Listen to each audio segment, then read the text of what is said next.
ఉన్న బంగారాన్ని విడిపించి ఆ రోజు ఆన్లైన్ రేటుకే మేము కొంటాం. Sharma gold company. జనరల్ గా హలో. వీణ గారండి, అవును, మీరు? నేను అందమైన జీవితం ప్రోగ్రామ్ నుంచి కాల్ చేస్తున్నానండి. మేడం చెప్పండి మేడం. నమస్తే అండి, బాగున్నారా? నమస్తే మేడం, బాగున్నాను. మీరు Right. బాగున్నారా? బాగున్నానండి. మీ మెయిల్ చూసాను, సో అవునా? కళ్యాణ్ గారితో జస్ట్ డిస్కస్ చేశాను. ఒకసారి Okay. మాట్లాడతారా? సార్ కూడా స్టూడియోలో ఉన్నారు, మీరు ఫ్రీ ఉన్నారా? ఫ్రీ ఉన్నాను మేడం. ఓకే ఓకే, ఒక్కసారి కళ్యాణ్ గారితో మాట్లాడండి. వీణా, హాయ్ సార్. ఆయన చెప్పు. బానే ఉన్నావు? హ్యాపీగా? ఎందుకు కాల్ చేసావు? సార్, అది కొంచెం ప్రాబ్లం ఉంది, దానికోసం అని మెయిల్ చేశాను. ఏంటమ్మా ప్రాబ్లం? ఎవరితో? మా వదినతో డాక్టర్. ఏంటమ్మా సమస్య చెప్పు. మా వదిన వచ్చినప్పటి నుండి కొంచెం అందరికి నన్ను దూరం పెడుతుంది డాక్టర్. ఉమ్, ఉమ్. దాని వల్ల నేను ఫ్యామిలీలో చాలా ప్రాబ్లం ఫేస్ చేస్తున్నాను. ఎంతకాలం అయిందమ్మా వదిన వచ్చి? నీకు మ్యారేజ్ అయిందా? నాకు మ్యారేజ్ అయింది డాక్టర్. నాకు మ్యారేజ్ 7 years అవుతుంది. మీ అన్నయ్యకి మ్యారేజ్ అయ్యమ్మా? 5 years అవుతుంది. 5 years అవుతుంది. Okay okay.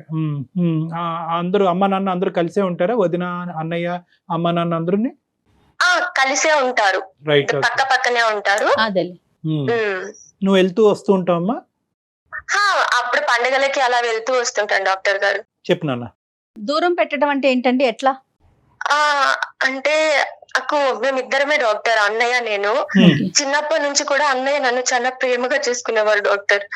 అన్నింట్లో కూడా నాకు ప్రతిదీ, అసలు చిన్నప్పుడు స్కూల్ దగ్గర నుంచి కూడా నన్ను స్కూల్ కి తీసుకెళ్లడం, తీసుకురావడం, కాలేజ్ డేస్ లో కూడా నన్ను ఎవ్రీథింగ్, నేను ఈవెన్ షాపింగ్ చేయాలన్నా, ఏమైనా కొనుక్కోవాలన్నా, ప్రతిదీ నేను వెళ్తా అన్నా కూడా అన్నయ్య దగ్గరుండి అన్ని కొనిచ్చేవాడు డాక్టర్ నాకు. అంత ప్రేమగా చూసుకున్న అన్నయ్య వదిలి వచ్చాక లేనిపోని చాడీలు చెప్పడం నా పైన. అసలు ఎంత మారిపోయాడంటే అన్నయ్య, ఒకప్పటి అన్నయ్యేనా ఇప్పుడున్న అన్నయ్య అని అనిపిస్తుంది డాక్టర్ నాకు.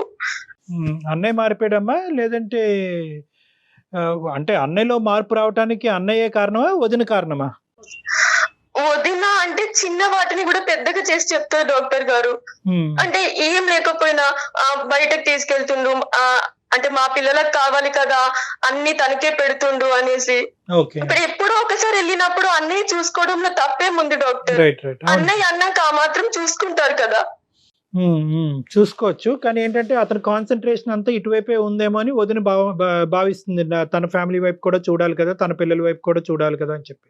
మరి అది అన్నయ్య కూడా కరెక్ట్ గా బ్యాలెన్స్ చేసుకుంటున్నాడో లేదో అనే దాన్ని బట్టి ఆధారపడి ఉంటుంది కదమ్మా. డాక్టర్ గారు, నేను పెళ్ళైన అమ్మాయిని, నేను వచ్చేది ఎప్పుడో ఒకసారి. నన్ను చూడడానికి ఎలాగో అమ్మా నాన్న కూడా పెడతారు డాక్టర్ గారు.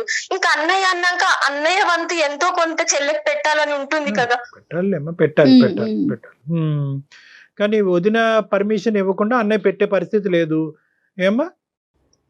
ఇంకా తన శాలరీ వస్తూ ఉంటుంది కాబట్టి ఇంకా వచ్చేటప్పుడు ఏదో ఒకటి తేవడం, తెచ్చినప్పుడు ఇవ్వడం, పిల్లలకి తేవడం ఉంటుంది కదా డాక్టర్ గారు, ఇంట్లో అందరికి, అమ్మా నాన్నకి. రైట్. వదినకి ఎంతమంది పిల్లలు, నీకెంతమంది పిల్లలమ్మా?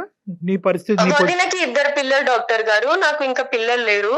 అట్లీస్ట్ నాకు పిల్లలు అంటే చాలా ఇష్టం చిన్నప్పటి నుంచి కూడా. నేనే చిన్నదాన్ని కాబట్టి ఇంట్లో పిల్లలు కూడా లేరు కదా డాక్టర్ గారు. చిన్నప్పటి నుంచి కూడా చాలా ఇష్టం పిల్లలు అంటే. అట్లీస్ట్ నేను పిల్లల్ని ఎత్తుకుందామన్నా కూడా నీకు పిల్లలు లేరు, నా పిల్లల్ని నువ్వు దగ్గరికి తీసుకోవద్దు అనేసి చాలా దగ్గరికి కూడా రానిచ్చేది కాదు డాక్టర్ గారు.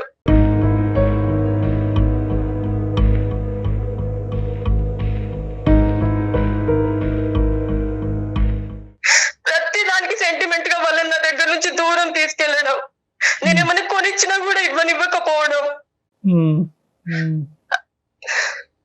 అసలు చాలా ప్రేమగా చూసుకోవాలనుకుంటా. నా అన్న పిల్లలే కదా, నాకు ఎలాగో పిల్లలు లేరు. ఎంత ప్రేమగా చూసుకోవాలనుకున్నా కూడా నా దగ్గరికి అస్సలు రానివ్వదు.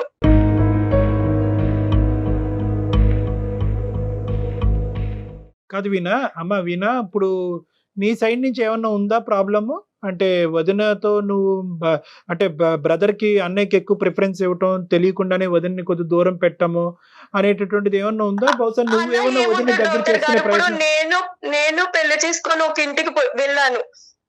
తను ఒక ఇంటి నుండి వచ్చిన అమ్మాయి, తను నాతో కరెక్ట్ ఉన్నాక నేను ఎందుకు ఉండను డాక్టర్ గారు? అండ్ నాకు తెలియక అడుగుతున్నానమ్మా. అంటే మనకు తెలియకుండానే కొన్ని సందర్భాల్లో అన్నయ్యతో ర్యాపో పెంచేసుకుంటాం. ఉదయం తెలిసి తెలియకుండా దూరం పెడతా ఉంటాం. తెలియకుండానే అలా జరుగుతూ ఉంటది. ఎందుకంటే చిన్నప్పటి నుంచి నీకు అన్నయ్యతో ఉండే అనుభవం ఉంది కానీ వదినతో ఉండే అనుభవం కొత్తది కదా. కొత్త వ్యక్తి కదా. కొత్త వ్యక్తి అయ్యేటప్పటికి ఏంటంటే వదిన అనేటటువంటి క్యారెక్టర్ ని నెగిటివ్ షేడ్ లో చూడకుండా ఉండటం, వదినకి కావాల్సినటువంటి మర్యాద ఇంపార్టెన్స్ ఆ కుటుంబంలో ఇవ్వటం అనేది కూడా చాలా ఇంపార్టెంట్ అమ్మా.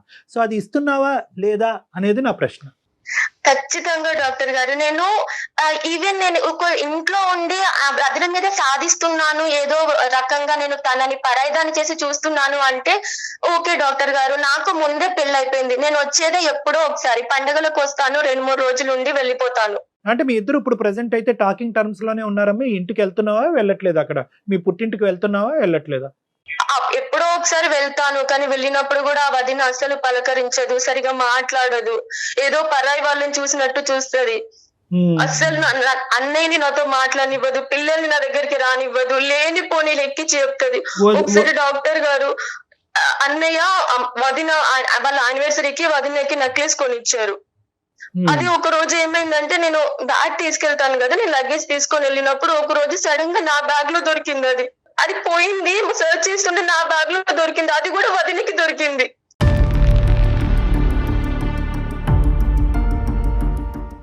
ఎలాగమ్మా, ఎలా జరిగింది అది?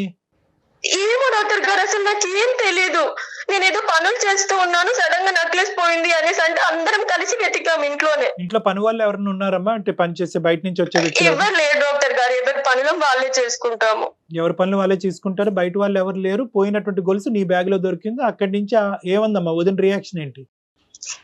వెతికారు, అంతా వెతుకుతుంటే నా బ్యాగ్ లో దొరికింది డాక్టర్ గారు. నేను ఎందుకు చేస్తాను చెప్పండి? ఇప్పుడు ఇంట్లో ఎవరు అంటే వచ్చి వేసే స్కోప్ ఎక్కడుంది? ఎవరు వేస్తారు చెప్పండి? ఇంకా వేరే వాళ్ళు పరాయి వాళ్ళు వచ్చి ఎవరు వేస్తారు డాక్టర్ గారు? ఏంటమ్మా నీ మీద దొంగతనాన్ని అంటగట్టారా? అంటే అన్నయ్యకు దూరం చేయాలనే ఆలోచనతో అలా చేసిందేమో అని నా అనుమానం డాక్టర్ గారు.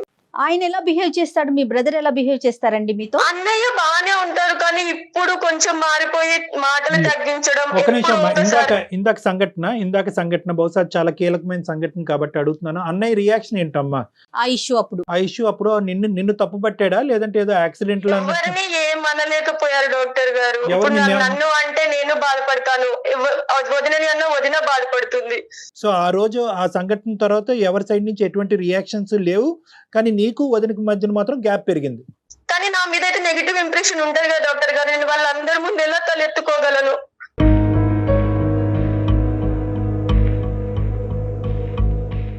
నేను ఒక ముద్ర అనేది నా మీద పడిపోతుంది కదా. నేచురల్ గా పడుతుందమ్మా. నీ తల్లిదండ్రులకి పడకపోవచ్చు, మీ బ్రదర్ కి పడకపోవచ్చు, కానీ వదినకి మాత్రం పడుతుంది కదా, పడేటటువంటి అవకాశం ఉంటుంది. అంతకు ముందు నుంచే మీ ఇద్దరి మధ్య డిఫరెన్సెస్ ఉన్నాయి కాబట్టి ఈ సంఘటన అనేది అగ్గికి ఆర్జం పోసినట్టుగా అవుతుంది. ఇది జరిగి ఎంతకాలం అయిందమ్మా? చాలా ఇయర్స్ అవుతుంది డాక్టర్ గారు, ఎప్పుడో జరిగింది. సరే, ఇప్పుడు మా పాత్ర ఏంటమ్మా? What is our role? మమ్మల్ని ఎందుకు కాంటాక్ట్ చేశారు? ఏం కావాలి? అదే డాక్టర్ గారు, ఇప్పుడు నాకు ప్రెగ్నెంట్ ప్రెసెంట్ 2 years తర్వాత నేను ప్రెగ్నెంట్ అయ్యాను. అప్పుడు ఇంటికి వెళ్తే కూడా నన్ను పిల్లల్ని కూడా దగ్గరికి రానిచ్చేది కాదు. ఎన్నో నెలమ్మా? 3 months madam. Okay good. Doctor ని కన్సల్ట్ అయితే నాకు కొంచెం రెస్ట్ కావాలి, వీక్ గా ఉన్నావని చెప్పారు మేడం. ఓకే. సో ఇప్పుడు నాకు ఇక్కడ చూసుకోవడానికి ఎవ్వరు లేరు. అమ్మ దగ్గరికి వెళ్తే అమ్మ చూసుకుంటుంది. అంతే కదా. ఓకే. కానీ ఇప్పుడు వదిన పక్కనే ఉంటుంది. మళ్ళీ లేనిపోని ఏం క్రియేట్ చేస్తుందో, నాకు మనశ్శాంతి ఉండదు. బేబీ గ్రోత్ ఎలా ఉంటది, బేబీ చూసుకోవాలి, మంచి తిని మనశ్శాంతిగా ఉంటేనే కదా మేడం. అమ్మ వాళ్ళతో బాగుంటుందా వదిన? ఏమండి అంటే చిన్న చిన్న క్లాషెస్ ఉంటాయి మేడం. ఒక ఇష్యూ బహుశా నువ్వే ఎక్కువ భయపడుతున్నావు అని అనుకోవచ్చా? అక్కడ ఇష్యూ అంత లేదని అనుకోవచ్చా?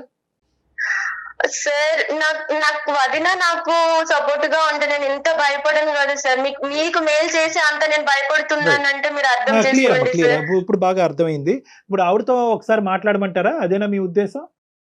ఒక్కసారి తను కన్విన్స్ అయితే నేను వెళ్ళి కూడా అక్కడ ప్రశాంతంగా ఉండగలను. కన్విన్స్ అంటే ఏంటంటే రమ్మనండి, నేను ఎక్కడ ఆపానండి అంటది ఆవిడ. అది కాదు కదా ఇక్కడ ఇష్యూ. కానీ ఏంటంటే ఆవిడలో మార్పు కావాలి, మీ ఇద్దరి మధ్య ఏమైనా డిఫరెన్సెస్ ఉంటే అవి క్లియర్ అవ్వాలి. క్లియర్ అయ్యి నాతో ఓపెన్ గా ఉండి ఓపెన్ గా ఇద్దరు మాట్లాడుకుని మిస్అండర్స్టాండింగ్స్ ఏమైనా ఉంటే క్లియర్ చేసుకుంటే కనుక అక్కడ నువ్వు ఎన్ని రోజులు కావాలంటే అన్ని రోజులు ప్రశాంతంగా ఉండొచ్చు.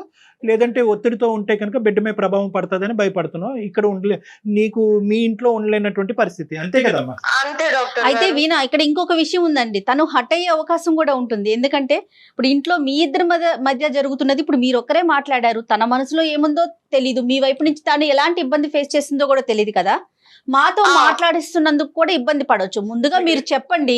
అంటే ప్లస్ తను ఏదైనా పాయింట్స్ మీ వైపు నుంచి ఏమైనా పాయింట్స్ చెప్తున్నప్పుడు కొంచెం కూల్ గా వినండి, వినే ప్రయత్నం చేయండి, మీరు కూడా యాక్సెప్ట్ చేయండి. మీ ఇద్దరి మధ్యన ఉన్న డిఫరెన్సెస్ ఏంటి, మీ ఇద్దరి మధ్యన బాండింగ్ ని బలపరచడానికి మా వంతు ప్రయత్నం ఏం Yes. చేయాలన్నది ఆ అమ్మాయికి ఓపెన్ ఎండెడ్ క్వశ్చన్ అడిగితే షీల్ ఫీల్ మోర్ కంఫర్టబుల్. సరే డాక్టర్ గారు. Okay okay. మీరు మాట్లాడే వ్యక్తి మీ కాల్ ని హోల్డ్ లో పెట్టారు. దయచేసి लाइन లో వేచి ఉండండి. आपका कॉल होल्ड पर है. लाइन पर बने रहें या कुछ देर बाद कोशिश करें. హలో హలో వదిన, బాగున్నావా? బాగున్నాను వీణా, నువ్వెలా ఉన్నావు? బాగున్నాను వదిన. అన్నయ్య పిల్లలు బాగున్నారా? అందరూ బాగున్నారు. ఏంటి చాలా రోజులు చేసావు? నేను ఒక హ్యాపీ న్యూస్ చెప్దామనే చేశాను. తెలుసులే, ఈ మధ్య విన్నాను. ఆవిడకి తెలుసండి. ఈ అన్నయ్య చెప్పారు, నిజమేనా? అవును వదిన. ఎన్ని రోజులు? ఎన్నో మంచి 3వ నెల వదిన. Okay, congrats. ఇంకేంటి మరి? అన్నయ్య అయితే ఆఫీస్కి వెళ్ళారా, ఉన్నారా? వెళ్ళారమ్మా. ఈ టైంలో ఎందుకుంటారు ఇంట్లో? సరే వదిన. వదిన, అది నేను అందమైన జీతానికి మెయిల్ పెట్టాను. ఎందుకు? మనం కొంచెం డిస్కస్ చేద్దాం మన ఇంట్లో ఫ్యామిలీ సిచ్యువేషన్స్ గురించి అనేసి. ఏమున్నాయమ్మా సమస్యలు మీ ఇంట్లోనా? అంటే డాక్టర్ గారు మీతో మాట్లాడతారు వదిన, మాట్లాడతారా? సరే ఇవ్వమ్మా, మాట్లాడదాం. మీ పేరేంటమ్మా? మానస అండి. మానస గారు నమస్తే అండి, బాగున్నారా? నమస్తే అండి, బాగున్నానండి. మీరు? బాగున్నానండి. మీరు కూడా అందమైన జీవితం ప్రోగ్రామ్ చూస్తూ ఉంటారు అనుకుంటాను, ఎందుకంటే మీ మరదలు చెప్పగానే వెంటనే క్యాచ్ చేశారు ప్రోగ్రామ్ గురించి. చూస్తానండి. Okay okay. అదే కళ్యాణ్ గారు కూడా ఉన్నారండి స్టూడియోలో. నమస్తే అమ్మా. నమస్తే అండి డాక్టర్ గారు. మీతో మాట్లాడుతున్నప్పుడే వీణ చాలా భయపడుతూ మాట్లాడుతుంది. మరి ఆ అమ్మాయికి భయం ఎక్కువ, లేదంటే మానస గారి వల్ల భయం ఎక్కువైందా అని? అసలు సమస్య ఏంటండి? నాకు అసలు సమస్య ఏంటో అదే తెలియకుండా అదే అదే నేను ఒక రెండు నిమిషాల్లో వివరిస్తానమ్మా, తర్వాత మీకే అంత అర్థం అవుతుంది. తను చెప్పేది ఏంటంటే, మా బ్రదర్తో ఒక బాండింగ్ ఉంది, చాలా ఫ్రీగా. మీ ఇద్దరం చాలా చిన్నప్పటి నుంచి మా పేరెంట్స్తో కంటే మా ఇద్దరు బాండింగ్ చాలా బాగుండేది. చాలా హ్యాపీగా పెరిగి పెద్దదాన్ని అయ్యాను. పెళ్ళి అయిన తర్వాత వదిన వచ్చిన తర్వాత, వదిన వలన అనలేదు, వదిన వచ్చిన తర్వాత పరిస్థితుల్లో మార్పులు అనేటటువంటిది కనిపించినాయి. మా బ్రదర్కి నాకు రేపో అంత బాగాలేదు. మా వదిన కూడా నాతో అంత ఫ్రీగా ఉండలేదు. నాకు పిల్లలంటే చాలా అమితమైనటువంటి ప్రేమ, అభిమానం. ఆ పిల్లల దగ్గరికి వెళ్దాము అంటే కనుక నాకు కూడా ఆ ఫ్రీడమ్ లేదు. ఎన్ని సందర్భాల్లో ఎలా వెళ్ళగలను, నా పుట్టింటికి నేను ఎలా వెళ్ళాలి అనేది కూడా నేను లెక్క చూసుకుని జాగ్రత్తగా అడుగు వేయవలసినటువంటి పరిస్థితి ఏర్పడుతుంది. మా అమ్మ నాన్నకి మా వదినకి పెద్ద సమస్యలు లేవు. వాళ్ళ వరకు అయితే కనుక ఏదో చిన్న చితక అంశాలు ఉన్నాయి, కానీ అక్కడ మాత్రం ఏం ప్రాబ్లం లేదు. ఏంటో నాకు అర్థం కావట్లేదు. ఇప్పుడు నేను గర్భవతిని, నాకు ఇక్కడ తోడు ఎవరు లేరు. నేను నా పుట్టింటికి వెళ్ళాలి అంటే కనుక అక్కడ ఒక సానుకూలమైనటువంటి ప్లెజరబుల్ అట్మాస్ఫియర్ ఉంటేనే నాకు పుట్టబోయేటటువంటి నా బిడ్డకి మంచి జరుగుతుంది అనే ఉద్దేశంతోనే ఉన్నాను. కాబట్టి అక్కడ నేను వెళ్ళాలి అంటే కనుక నాకు మా వదినకి మంచి ఫ్రెండ్షిప్ ఉండాలి. నా వల్ల ఏమైనా తప్పు ఉంటే కనుక మా వదిన చెప్పగలిగితే కనుక నేను నన్ను సరిదిద్దుకుని, నా వ్యక్తిత్వాన్ని సరిదిద్దుకుని అక్కడ అడుగు పెడతాను. అదేవిధంగా మా వదిన నన్ను అర్థం చేసుకుని ఒక తల్లిగా నన్ను స్వీకరించాలి అనే మంచి ఉద్దేశంతో ఆ అమ్మాయి ఈరోజు మాకు కాల్ చేయడం జరిగిందమ్మా. ఏది కూడా మీ గురించి నెగిటివ్గా చెప్పలేదు అమ్మాయి. ఏం చేస్తే కనుక నేను అక్కడికి వెళ్ళి ఫ్రీగా ఉండగలను అని. ఇద్దరం సంతోషంగా ఉంటాము. కాల్ చేసిందే నెగిటివ్ విషయం గురించి కదండి. ఏం తల్లి? ఏం నెగిటివ్ లేకపోతే ఇప్పుడు మీ దాకా రాదు కదండి. ఏదో నెగిటివ్ గా చెప్తేనే కదా మీరు నాకు ఇట్లా. అదే నెగిటివిటీ అంటే మీ గురించి నెగిటివిటీ అనలేదమ్మా, పరిస్థితుల్లో నెగిటివిటీ గురించి చెప్పింది. మరి నా గురించి కానప్పుడు నాకు చేయడం ఎందుకండి? కాదు, ఏదో చెప్తేనే కదా చేసేది, నాకు చేసేది. ఇందులో ఇద్దరే పాత్రలు ఉన్నారమ్మా. ఇందులో ఈ రెండే పాత్రలు ఉన్నాయి. ఈ రెండు పాత్రల్లో ఒకటి వీణా గారు, ఇంకోటి మానస గారు. ఇది రెండే పాత్రలు ఉన్నప్పుడు ఆ పాత్రకి ఒక పాత్రకి ఇంకొక కారణం అనేటటువంటి ఆలోచనతో ఆ అమ్మాయి ఉన్నప్పుడు క్లారిఫికేషన్ మీ దగ్గర కాకపోతే ఎవరి దగ్గర తీసుకుంటాం? మీ వైపు వేలైతే చూపెట్టట్లేదు. రాపోలేదు అన్నారు, వాళ్ళ అన్న సమస్య అది. నేనేం చేశానండి? ఏదన్నా నా మీద చెప్పాలన్నా నేనేం చేశాను? వాళ్ళ అన్నతో రాకపోవడానికి కారణం అదే ఇప్పుడు నేనవుతాను. నేనేమంటున్నానంటే, ఒకటి మీ వైపు వేలెత్తి చూపెట్టట్లే, పాయింట్ టు బి నోటెడ్. వేలెత్తి చూపెట్టట్లే. ఓకే. ఇటువంటి మరి ఇంకెందుకు భయపడుతుంది తను? అది ఇప్పుడు ఇటువంటి పరిస్థితిని ఏ విధంగా డీల్ చేయొచ్చు? ఆ అమ్మాయినికి ఎటువంటి ధైర్యం ఇస్తారు మీరు? ఏం ధైర్యం ఇవ్వగలరు? ఎటువంటి కంఫర్ట్ ఇవ్వగలరు? బహుశా మీ టోన్ అలాగే ఉండొచ్చు, మీ ఆలోచన శైలి ఆ విధంగా ఉండొచ్చు, మీ ప్రవర్తన అలాగే ఉండుండొచ్చు. మీ మనసు చాలా అద్భుతమేమో, చాలా మంచి ఉద్దేశం ఉందేమో మీ మనసులో. ఆ మనసుని ఈ అమ్మాయి అర్థం చేసుకోవట్లేదేమో. ఆ మనసుని అర్థం చేసుకునే విధంగా ఆ అమ్మాయికి ఒక 2 మాటలు చెప్పండి అంటున్నాం, అంతే. అక్కడ దాకా డైరెక్ట్ గా నాకే కాల్ చేస్తేనే మాట్లాడేదాన్నిగా, నేనే చెప్పేదాన్ని కదా. చెప్పమ్మా వీణా, నీకు ఆ పుట్టింటి నుంచి కావలసినటువంటి ఆలోచన, కోరిక ఏంటి ఓపెన్ గా చెప్పేసాయి.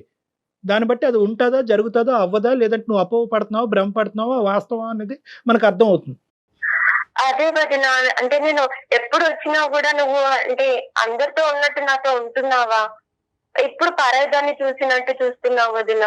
నాకు అది చాలా బాధ. ఎందుకు చూస్తానమ్మా, నేనే పరాయిదాన్ని. వదిన, నాకు పిల్లలు లేనప్పుడు మీరు ఎలా చేశారు వదిన? పిల్లల్ని అట్లీస్ట్ నా దగ్గరికి రానిచ్చారా మీరు? నాకు పిల్లల్ని నేను ఎంత బాగా చూసుకుంటాను, వాళ్ళంటే నాకు ఎంత ప్రేమ వదిన. అవునమ్మా, ఇది ఒప్పుకుంటాను. నాకు ఉంటది కదా భయం.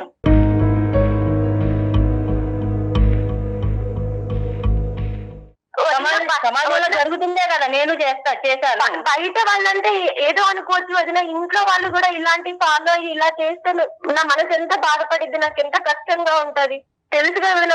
అన్నయ్య కూడా ఎంత మారిపోయారు, నాతో ఒకప్పటిలాగా ఉంటుండ్రా?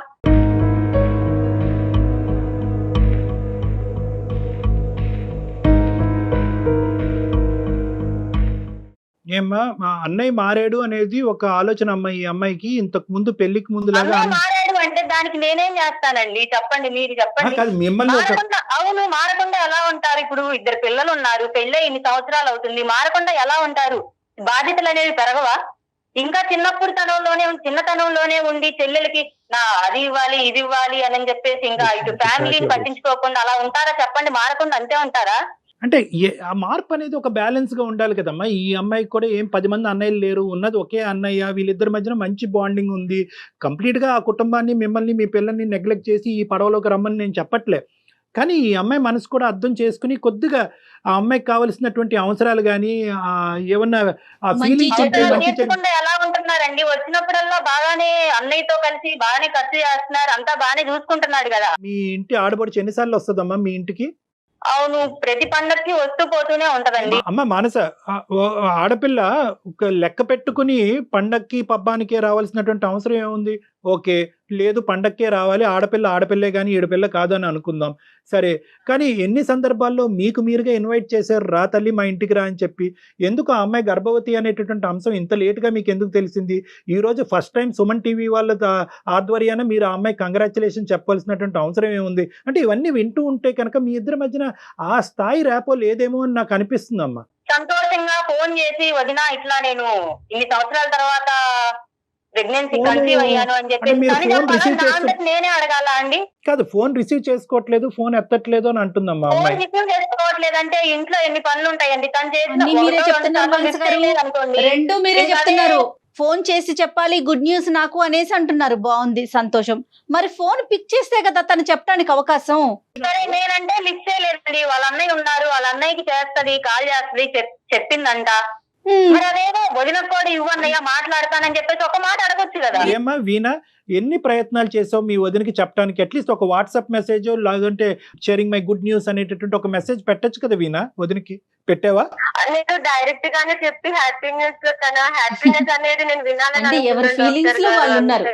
అన్నయ్య అంటే ఫోన్ చేస్తాను డాక్టర్ గారు, అన్నయ్య ఆ టైంలో ఎప్పుడో బయట ఉంటారు, నైట్ టైమ్ వాళ్ళకి చేయలేను, ఈవినింగ్ టైం.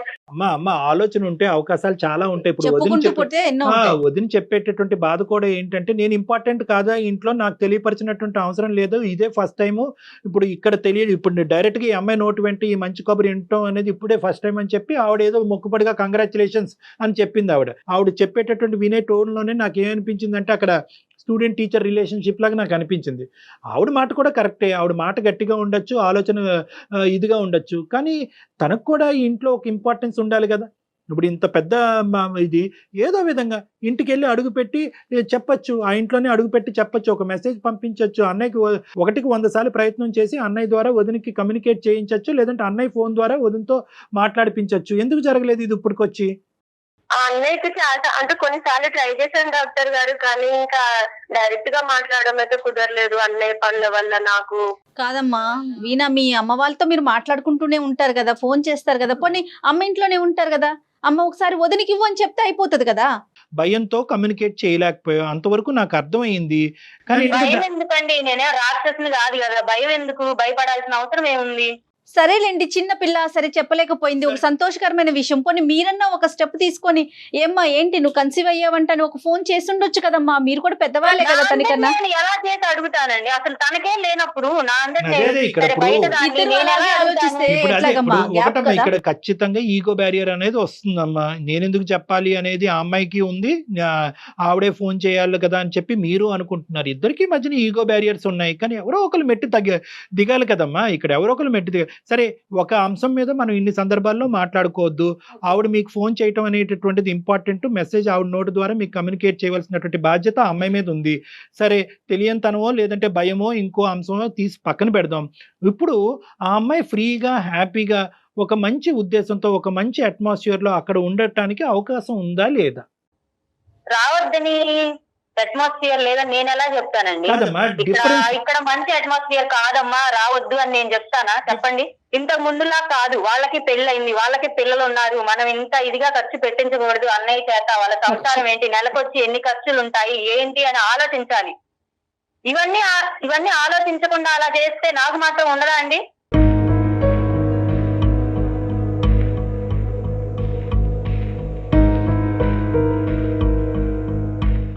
వదిన అమ్మ నాన్న కూడా చూసుకుంటున్నారు కదా వదిన, ఎప్పుడు అమ్మ అన్నయ్య మాత్రం వాళ్ళని చూసుకునేది ఎవరు? వాళ్ళ ప్రేమని ఆ మాత్రం చేయరా వదిన?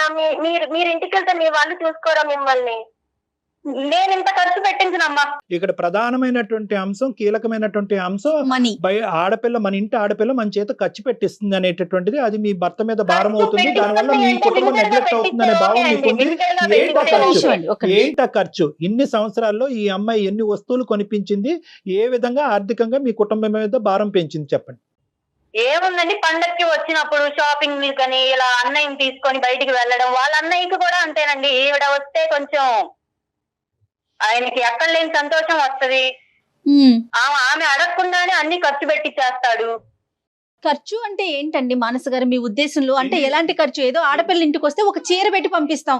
ఎన్ని ఆస్తులు అమ్మేసుకున్నారు, ఎన్ని లక్షలు ఖర్చు పెట్టేశారమ్మా ఈ ఖర్చు వల్ల? ఆస్తులు అమ్మేసుకొని అక్కర్లేదండి. Right. ఆస్తులు ఇప్పుడు ఒక రోజు షాపింగ్ వెళ్ళారు, 10,000 ఖర్చు అయింది. ఆ 10,000తో మాకు నెల గడుస్తదండి, నెల గడుస్తది. అవునమ్మా, అది సంవత్సరానికి ఒకసారే కదమ్మా, ఇది ప్రతి వీకెండ్. సంవత్సరానికి ఒకసారి ఏంటండి, నెలకు ఒక పండగ వస్తది, పండగకి ఒకసారి ఆడపడిచి ఇంటికి వస్తది.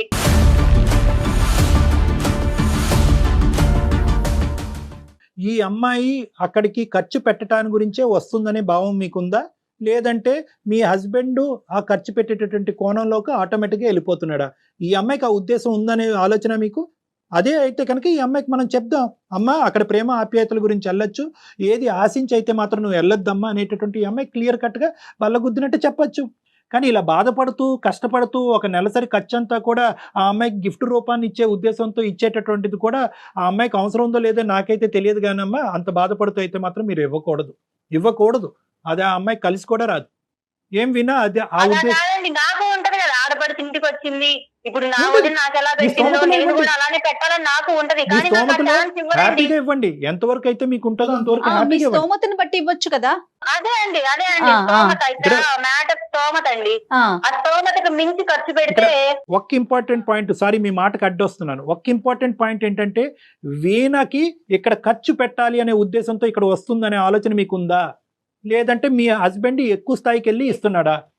ఇది చాలా ఇంపార్టెంట్. అదే అండి, కొంచెం హస్బెండ్ స్థాయిని మించి ఆ అమ్మాయిని చూస్తే కొంచెం తనకి మరి ఇక్కడ ఎక్కడ లేని సంతోషం ఇప్పుడు వచ్చేసి అది సంతోషపడుతున్నాడు, చెల్లి అనుకున్నాడు, ప్రేమిస్తున్నాడు, జ్ఞాపకాలు గుర్తొచ్చినాయి, ఇవ్వాలనుకున్నాడు, నెలసరి సరిపోయేటటువంటి డబ్బులు దారదత్తం చేశాడు. ఇక్కడ అతన్ని కంట్రోల్ చేయాలి, కానీ వీణ మీద మీరు నెగిటివ్ ఇంప్రెషన్ క్రియేట్ చేసుకోకూడదు కదమ్మా. ఈ రోజు పెద్ద మాట అన్నారు, వచ్చినప్పుడల్లా ప్రతి నెల పండగ వస్తుంది, ప్రతి నెల మాకు ఖర్చు అవుతుందని అన్నారు.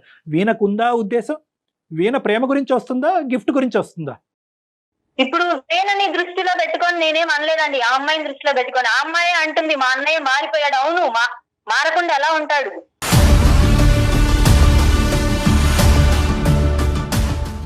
ప్రతి పండగకి కూడా 10,000 చొప్పున ఖర్చు పెట్టుకుంటూ పోతూ ఉంటే ఎక్కడ రేపు కుటుంబం? రోజున ఉండే పరిస్థితి ఏంటి అనే Point- ఆలోచన వస్తుందా No, no. రాదా? మేడం ఇక్కడ పాయింట్ ఈస్ వెరీ క్లియర్.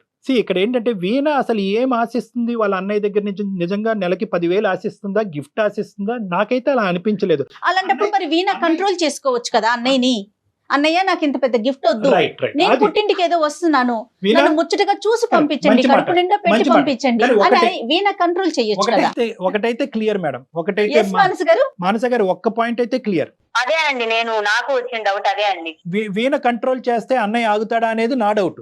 ఆ చెల్లి మీద అంత ప్రేమ ఉన్నప్పుడు చెల్లి ఒక మాట చెప్తే ఆగడా? డాక్టర్ గారు నేను ఎప్పుడు కూడా మా అన్నయ్యని నాకు ఇది పెట్టు అది పెట్టు అని అస్సలు అడగను డాక్టర్ గారు. నువ్వు అడగడం కాదమ్మా, నువ్వు చెప్పాలమ్మా. అడగడం కాదు. ఎప్పుడైనా నేను అడిగాను, నేను ఎప్పుడో ఒకసారి అన్నయ్య బయటకి లేదని కొనిస్తే తప్ప నేను ఏమైనా తీసుకున్నాను. అదే అమ్మా, కొనిచ్చేటప్పుడు అన్నయ్య ఇంత ఖర్చు పెట్టొద్దు, అన్నయ్య ఇంత ఖర్చు పెట్టొద్దు అని నువ్వు చెప్పాలమ్మా. ఎంత పెడుతున్నారు వదిన చెప్పండి. నేను ఎప్పుడైనా వస్తున్నా, ప్రతి పండగకి వస్తున్నానా వదిన నేను?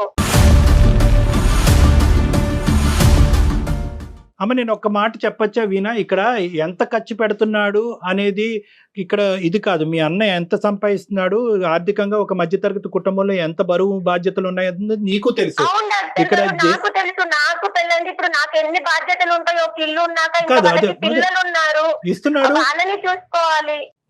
లేదు నీకు అన్ని తెలుసమ్మా, ఇస్తున్నాడు, తీసుకుంటున్నావు, కానీ అటువైపు ఎంత భారం అవుతుందో అన్నది తెలిసినప్పుడు అన్నయ్య ఇక్కడ బ్రేక్స్ వేసుకో. ఎందుకంటే ఇక్కడికి ఓన్లీ ఆర్థిక భారమే కాదు, అన్నయ్య గిఫ్ట్ ఇస్తున్నప్పుడు వదిన ఎక్స్ప్రెషన్స్ కానీ, ఇమోషన్స్ కానీ, ఆవిడ మూడు పాడవటం కానీ ఇవన్నీ కూడా నీకు కనిపిస్తున్నాయి. కాబట్టి ఇక్కడ వదిన ఇబ్బంది పడుతుంది కాబట్టి కుటుంబ సమేతంగా హ్యాపీగా నీకు రావట్లేదు కాబట్టి నువ్వు బ్రేక్స్ వేస్తే బాగుంటుందిగా. వదన్నయ్య ఎందుకు ఇంత ఖర్చు పెడతా? తగ్గించేశాను, ఏమ్మా? వెళ్ళడం కూడా తగ్గించేశాను. వెళ్ళటం తగ్గించడం మరి సొల్యూషన్ కాదమ్మా. వెళ్ళడం తగ్గించావు సరే, అంతటితో మెలకొని ఉండొచ్చు, సైలెంట్ గా ఉండొచ్చు కదా. ఇప్పుడు ఇలా కాల్ చేసి మళ్ళీ ఏంటిది ఇదంతా? ఇక్కడ చాలా ముఖ్యమైనటువంటి అంశం ఏంటో మానస గారు తెలుసా? ఇక్కడ మీరేంటంటే వీళ్ళిద్దరు బంధానికి ఆర్థిక పరమైనటువంటి లావాదేవీతో ముడిపెట్టేశారు. అంటే ఏంటంటే గిఫ్ట్ ఇస్తుంది కాబట్టి ఆవిడ వస్తుంది, అతను ఇస్తున్నాడు కాబట్టి ఈవిడ స్వీకరిస్తుంది. వెనకాల నేను కాదండి, ఆర్థికంగా డబ్బుల విషయమే కాదండి, ప్రతి చిన్నదానికి ఇలా మొహం ముడుచుకొని హట్ అయిపోయి మరి ఇంత సిల్లి విషయాలకు కూడా అలా ఉండకూడదండి. అతిగా ప్రేమలు అతిగా చూయిస్తే మాకు ఉంటాయండి ప్రేమలు ఏదైనా సరే. నేను వచ్చినప్పుడు నేను పిల్లలకి పెట్టాలని చూస్తా. నేను అట్లా చేసేదాన్ని కాదు వదిన, నేను ఒక్కరి నుంచి ఎక్స్పెక్ట్ చెయ్యను.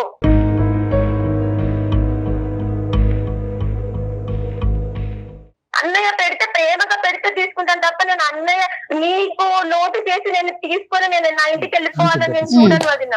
నేను నిన్నేం అనలేదమ్మా, ఇప్పుడు ఖర్చు చేశావు అది అని నిన్నేమి డైరెక్ట్ గా ఎప్పుడు అనలేదు కదా.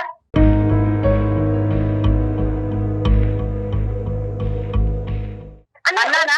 వచ్చినప్పుడు ఎలాగో అమ్మ వాళ్ళు కదా చూసారు వదిన, అన్నయ్య ఏదైనా తెచ్చి నాకు ప్రేమగా ఏదైనా బయట నుంచి కొనుక్కొచ్చేమని ఇస్తే ఆ అమ్మ వాళ్ళని చూసేది ఎవరు? మేమే కదా. ఆ అమ్మ వాళ్ళకి ఇన్కమ్ సోర్స్ ఏది? మేమే కదా.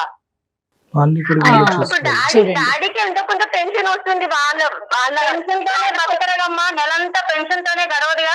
వాళ్ళకి ఎంత ఖర్చు అవుతుంది వదిన చెప్పండి? కిరాణం ఖర్చులు జస్ట్ వాళ్ళు వచ్చిందంటే వాళ్ళు బ్రతకగలరు, అందులోనూ కదా వదిన. నేను వచ్చినప్పుడు కూడా నన్ను కూడా చూసుకుంటున్నారు కదా, అన్నయ్య ప్రేమతో తెచ్చి పెట్టేదే కదా. ఇక్కడ ఏంటంటే నా పుట్టింటికి కేవలం ప్రేమ ఆప్యాయతలు సంతోషం గురించే వెళ్తున్నాను, మీ స్తోమతలో మీకు ఇబ్బంది లేకుండా ఏదైతే ఇస్తే అది నేను తీసుకుంటాను అనే పిక్చర్ క్రియేట్ అయినప్పుడు చాలా వరకు ఈ సమస్య ఇది అయిపోతుంది. సమస్యగానే అనిపించదు అసలు. ఆవిడకి ఏంటంటే నెల నెలగా పండగ వచ్చినప్పుడల్లా ఆవిడ గుండెల్లో రైలు పరిగెడుతుంది. అది నువ్వు ఆశించకపోయినా కూడా డాక్టర్ గారు నాకు ఏం వద్దు, నన్ను వెళ్ళినప్పుడు నన్ను ప్రేమగా సూపర్ చూసుకోవాలి. ఎక్సలెంట్. ఇది ఎప్పుడో మీ బ్రదర్ కి బ్రేక్స్ వేసుంటే కనుక అన్నయ్య ఏంటి విచ్చలు విడతానము, నువ్వు అక్కడ అటువైపు నాన్న అమ్మ నాన్న కూడా చూసుకోవాలి, నీ పిల్లల్ని సాకాలి, కుటుంబాన్ని నిలబెట్టాలి, మళ్ళీ నాకు ఈ భారీ ఎత్తున గిఫ్ట్లు ఏంటి, నాకు ఈ అవసరం లేదు, హ్యాపీగా నన్ను ఇంటికి రమ్మని చెప్పండి, కడుపు నిండా భోజనం పెట్టండి, ప్రేమగా చూసుకోండి, కావాలంటే సినిమాకి వెళ్దాము, ఒక జాకెట్ గుడ్డు పెట్టండి, ఏదో ఒక లిమిటేషన్ గీత నువ్వు గీసుంటే కనుక ఈ పరిస్థితి ఇక్కడ వరకు వచ్చి ఉండేది కాదన్నది నా అభిప్రాయం అమ్మా. ఎటొచ్చి మానస ఇక్కడ నీ సైడ్ ఏంటంటేనమ్మా, దయచేసి ఇది అమ్మాయికి విపరీతమైనటువంటి పిల్లలు అంటే ప్రేమ, అదొకటి కనిపిస్తా ఉంది మనకి. ఎందుకు ఈ లిమిటేషన్? ఎందుకు నీ పిల్లల వరకు వస్తే కనుక ఆ అమ్మాయి ఏం చేస్తుందని మీ భయం? దయచేసి ఏంటంటే బహుశా ఎక్కడో ఉండేటటువంటి ఒక వ్యతిరేకత, ఒక ఆలోచన, పిల్లల్ని దూరం పెట్టడం అనేటటువంటి దాని వరకు తీసుకురావద్దు. ఎందుకంటే ఆ పసిప్రాణులు అంటే కుటుంబం ప్రధానంగా కలిసి ప్రయాణం చేసేది పిల్లల వల్లేనండి. ఇదైతే మాత్రం నా గట్టి అభిప్రాయం. అవును. పిల్లలు ఉంటే కనుక, చంటి మనసులు ఉంటే కనుక అన్ని బాధాబంతి దూరం పెట్టేసి, అన్ని భేదాభిప్రాయాలు విభేదాలు దూరం పెట్టేసి కుటుంబం కలిసిపోతుంది. సో అక్కడ మాత్రం దయచేసి ఈ డిఫరెన్స్ అనేది చూపెట్టద్దు. ఏదో అయ్యింది, ఏదో అయిపోయింది. దేవుడి దయ వల్ల తను కూడా కన్సీవ్ అయ్యింది. చక్కగా హ్యాపీగా స్వీకరించండి. మంచిగా తనకి ఆరోగ్యంగా ఎలా ఉండాలి ఏంటి, పుట్టింటి తరపున ఏదో ఒక ఆశ ఉంటది కదా మానస గారు, ప్రతి ఒక్కరికి కూడా. రామ్మ కూర్చో, రామ్మ తిను అని చెప్పి వాళ్ళ ఒక ఫ్రెండ్లీ నేచర్ అంతే. ఫ్రెండ్లీ అట్మాస్ఫియర్ మీరు క్రియేట్ చేయండి. ఏమీ డబ్బులతో కూడినటువంటి అవసరం ఏమీ లేదు. వీణ అది ఆశించట్లేదు. మనసులో ఆడ పెట్టుకొని మనం ఎంత ఫ్రెండ్లీగా క్రియేట్ చేద్దామన్నా గానీ ఇంకా వాళ్ళకి అదే ఉంటదండి. ఇంకేం ఎందుకంటే లేదులే అమ్మా. రమ్మనండి, ఇంకా అట్లా ఏముండాలండి వీణ గారు. వాళ్ళ అమ్మ వాళ్ళ దగ్గర ఉండమనండి. మాకు ఎన్ని ఎందుకంటే రోజులు ఉండాలి, నన్ను ప్రేమగా చూసుకుంటే చాలు. అది నాకు చాలు. అక్కడ ఉండాలి. అమ్మ నన్ను చూసుకో. అమ్మ ఎంత ప్రేమగా చూసినా ఇంకా నీ మనసులో ఇంకా అవే ఉంటాయి అమ్మా. ఎంత ప్రేమగా చూసినా నీ మనసులో ఇంకా అవే అయిపోతాయి. నేను అది మనం అంటే దాన్ని మనం ఒక కంక్లూజన్ రావాలనే కదా వదిన వీళ్ళకి నేను మెయిల్ Yes, చేసి yes. సార్ వాళ్ళకి. వీణ ఇప్పుడు డాక్టర్ గారు మానస గారి బాధ్యత ఏంటనేది చెప్పారు. ఇంకొకసారి మీ గురించి కూడా నేను ఒక్క మాట చెప్దాం అనుకుంటున్నానండి. ఇప్పుడు వదిన అన్నయ్యతో చెప్పలేదు, నువ్వు మీ చెల్లికి ఇంత పెట్టు, ఇంత పెట్టద్దు, లేకపోతే ఎక్కువ పెట్టేస్తున్నావు అని పదే పదే చెప్పింది అనుకో, వాళ్ళిద్దరి మధ్య డిస్టర్బెన్స్ రావచ్చు. ఆ పాత్ర మీరు తీసుకోండి. అన్నయ్య ఇది చాలు, నాకు ఇంతవరకే చాలు, నన్ను చక్కగా చూసుకొని ప్రేమగా ఉండు, కడుపు నిండా పెట్టండి, అది చాలు అనే బాధ్యత మీరు తీసుకోండి. ఖచ్చితంగా చెప్తాను. So okay. ఇక్కడ నేను ఒకే పాయింట్ అమ్మా మానస, ఇక్కడ మానస మళ్ళీ గారు వినండి. చెప్పండి. ఈ వాతావరణం ఏదైతే ఉందో, మీ ఇంటి ఆడబడుచు మీ ఇంటికి రావటము, ఆ ఆడబడుచు ఉన్నంతసేపు మీరు కొద్దిగా డిఫరెంట్ గా ఉండటము, ఇబ్బందికరంగా ఉంటాము, ఈ వాతావరణం నచ్చక అతను ఇంకో విధంగా ఉంటాము, ఈ వాతావరణం మీకు నచ్చట్లేదు. So at the end of the day ఈ రోజు మీరు మాకు కాల్ చేసినందుకు, మేము మీకు కాల్ చేసినందుకు ఒక మంచి పరిష్కారం దొరికింది అనేటటువంటి పాజిటివ్ యాంగిల్ తోనే దీన్ని ముందుకెళ్ళండి అనేది ఫస్ట్ నా అభ్యర్థన. నెంబర్ 2 ఏంటంటే, ఆ ఇంటికి ఇల్లు ఎంత దూరం ఉందో ఈ ఇంటికి ఆ ఇల్లు అంతే దూరం ఉంది. తలుపులు ఎప్పుడూ తెరుచుకునే ఉన్నాయమ్మా. అటువంటి కంగారు పడవలసినటువంటి అవసరం లేదు. ఇక్కడ మానస అనేటటువంటి మీ వదిన ఇక్కడ రాక్షసి కాదు, దెయ్యం కాదు. మీ అన్నయ్యని నిలవరిస్తూ మీ బంధాన్ని తెంచేటటువంటి ఉద్దేశం ఆవిడకి లేదు. ఆవిడకు మాత్రము ఇక్కడ ఏంటంటే ఇంటి కుటుంబాన్ని నిలదొక్కుని బ్యాలెన్స్ చేసేటటువంటి ప్రయత్నంలో ఆ అమ్మాయికి కొన్ని గట్టిగా ఘాటుగా అనిపించినాయి. అదే నీకు కమ్యూనికేట్ చేయడం జరుగుతుంది. కాబట్టి మీరు హ్యాపీగా ఇంటికి వెళ్ళండి. అన్నయ్య ఏదన్నా ఇస్తే కనుక వదిన అంగీకారంతో, వదిన కంఫర్ట్తో ఏదన్నా ఉంటే కనుక అది స్వీకరించడానికి ట్రై చేయండి. వాళ్ళ ఆర్థిక పరిస్థితులు కూడా అర్థం చేసుకోండి. ఓకేనమ్మా? ఇంతకు మించి ఏమీ లేదమ్మా. ఇంతకు మించి అసలు ఎటువంటి సమస్య లేదు ఇది. ఏమీ లేదు. ఎటువంటి భేదాభిప్రాయాలు లేదు. ఎటువంటి ఇంతకంటే 100 రెట్లు సమస్యలు ఉన్న కుటుంబాలే హ్యాపీగా కలిసిపోతున్నాయి. ఇది అసలు సమస్యే కాదు. ఎటొచ్చి ఒక చిన్న డిఫరెన్స్, ఇదేంటంటే ఒక చిన్నపాటి డిఫరెన్స్ ని ఇరువైపులా అర్థం చేసుకోలేదు, ఇరువైపులా ఓపెన్ గా మాట్లాడుకోలేదు. ఇప్పుడు మాట్లాడుకునేటటువంటి అవకాశం వచ్చింది. కాబట్టి మేము ఫోన్ పెట్టేసిన తర్వాత కూడా మీరిద్దరు చక్కగా హ్యాపీగా మాట్లాడుకోండి. ఎప్పుడు రావాలో డిసైడ్ చేసుకోండి. త్వరగా అక్కడికి వెళ్ళి హ్యాపీగా ఉండండి అమ్మా. మనస గారు ఓకే అండి. వదిన గారు ఏం మనసులో పెట్టుకోవద్దు మీరు. నేను మన ఇంట్లో ఒక సొల్యూషన్ రావాలని చేశాను తప్ప ఏం లేదు, అది అర్థమైందమ్మా. అది నేను ఆవిడకి clarity. అర్థమైందమ్మా, ఆవిడకి క్లారిటీ అర్థమైంది. ఇచ్చాను కదా. ఏదన్నా ఉంటే కనుక నువ్వు అన్నయ్యతో మాట్లాడి, అన్నయ్య ఈ డిఫరెన్స్ వల్ల మా ఇద్దరి మధ్యన డిఫరెన్సెస్ పెరుగుతున్నాయి కాబట్టి ఈ ఇష్యూలో నువ్వు కొద్ది బ్రేక్స్ వేయటం మంచిది. నాకు ఆ ఉద్దేశం లేకుండా, అనవసరంగా నాకు ఆ ఉద్దేశం ఉన్నట్టుగా ఇక్కడ పిక్చర్ క్రియేట్ అవుతుందని చెప్పి అన్నయ్యకి నువ్వు తొందరగా ఒక మాట చెప్పి అప్పుడు అక్కడికి వెళ్ళటం బెటర్ అమ్మా.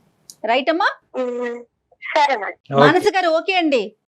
సరే అండి. థ్యాంక్ యూ అండి. థ్యాంక్ యూ సో మచ్ మానస గారు. థ్యాంక్ యూ డాక్టర్ గారు. Thank you madam. ఓకే అమ్మా, హ్యాపీగా ఉండండి అమ్మా. సరే డాక్టర్ గారు అంటుంది. ఓకే జయ గారు. రైట్ అండి. మంచి ఎండింగ్ చెప్పారు. చాలా సంతోషం. సంతోషం. చాలా నమస్తే కళ్యాణ్ గారు. నమస్తే మేడం.